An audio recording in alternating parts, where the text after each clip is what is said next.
guys? It's John here from tehkseven.net and welcome to this Wednesday's episode of Phonage. In the background you see the lamp that fell a couple of episodes ago. I'm not using that anymore. New Year's is just around the corner, so I hope you guys have your resolutions ready. Mine would be to manage my time better. Evidently I'm not very good at it. And I am very sorry that there was no Phonage episode last Friday. 2010 is going to be a big year for us at tehkseven Enterprises, and it is also going to be a big one for Google. There are lots and lots of Google news today, so let's get to it. Cue music! The very first decent video review for the Google Nexus One gets uploaded to the interweb. The quality isn't that great, but you can definitely see the OS in action. Just check out the awesome animated wallpaper with the streaking lights. Thanks and congrats to DJ Nicho for winning the Nexus in a Google Latin America Christmas party. It's not so much to mingle with coworkers, but it is to get your hopes up to winning that awesome prize in the draw. Then those hopes get smashed when you don't win and you fill the void with unlimited amount of food and drink.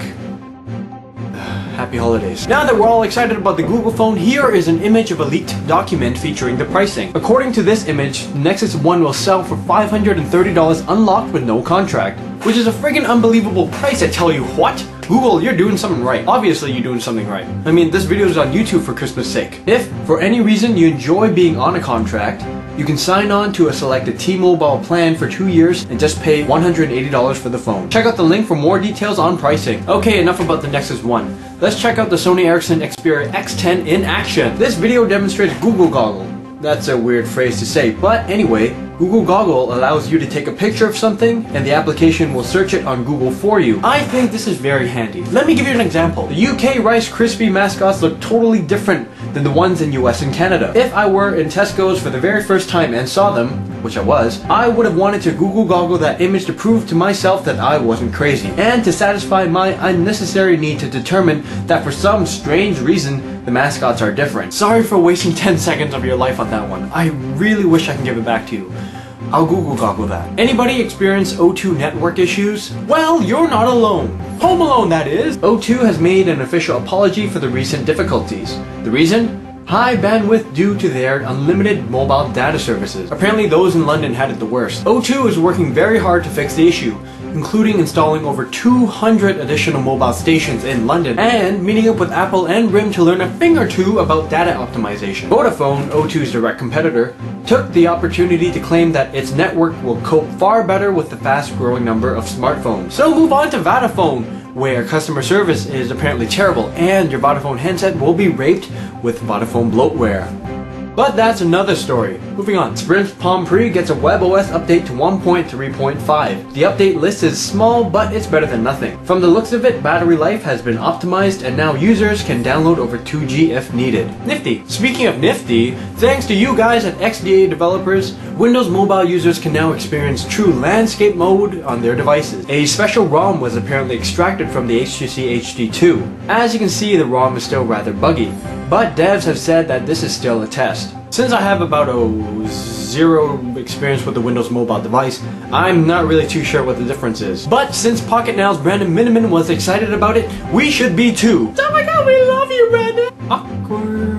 According to stats on Amazon and Crackberry, the Nokia 5800 Express Music, the very first S60 5th edition phone, sold more than the BlackBerry Bold 9700. The Bold 9700 is BlackBerry's newest device on the market, and was Amazon's hottest selling device in the wireless category. But the Nokia 5800 seemed to creep ahead of the Bold 9700 in sales figures somehow. It kinda makes sense considering how cheap the 5800 is, both in price and in build quality and user experience. Oh snap, I did not just go there.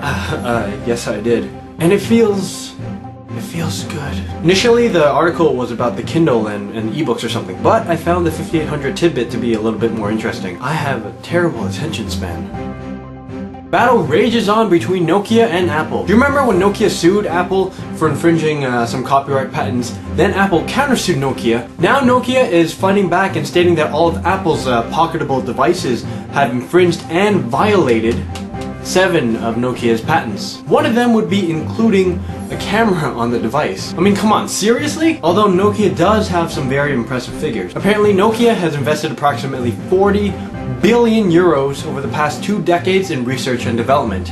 And they own about 11,000 patents. So fine, have it your way, Nokia. Sue all your competitors who make cell phone nowadays. You would have thought with about 40 billion euros invested in research and development, you would be able to create a device with usable kinetic scrolling. Oh snap, I went there again! Today's theme of the day would be the DarkStar theme for Android, made by Freaky Froggy from XDA Devs. Mr. Carlos Graves from DroidDog is back to review the theme on video. Carlos has said that it is the best theme that he has ever tried, hands down. From the looks of it, the theme looks absolutely stunning and is lightning fast. This episode of Phonage is brought to you by Surprise Kitty!